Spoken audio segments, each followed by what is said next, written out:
कि जो एसेंशली जे.एन.के भारत देश का एक विषय है, जिसमें I am very proud to say this house, both Lok Sabha and Rajya Sabha,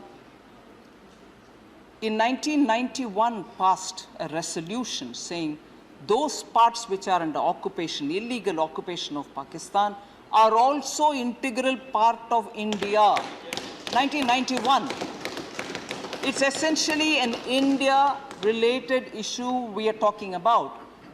पढ़ने के बाद ये समझ में आता है कि इस मामले को इंटरनेशनलाइज करने वाले कांग्रेस थे। ग्लोबल यूएन को लेके चले गए।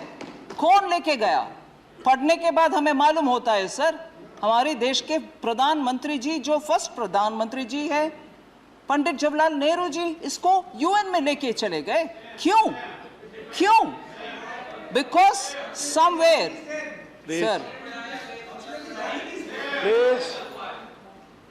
Sir data, budget, please seat पर बैठकर कमेंट न करें प्लीज।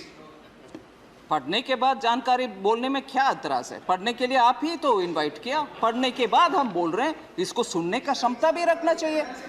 हाँ, पढ़ने के बाद मालूम हो रही है कि 1947 दिसंबर में, क्योंकि ब्रिटिशर्स ने उनसे कुछ शायद सजेशन दिया कि ये मामला अदरवाइज सुधरेगी नहीं, आप यूएन लेके चलो, यूएन लेके गए, इंटरनेशनलाइज बना दिया। उसको आज तक हमारे पड़ोसी दुरुपयोग कर रहा है, दुरुपयोग कर रहा है। इसका कारण कौन है जी? पढ़ने के बाद ताई नहीं है, रजनी ताई नहीं है, मगर it is a issue which should not have gone to a global forum. It's essentially an Indian विषय. We could have handled it. We are handling it, and we are showing the difference now.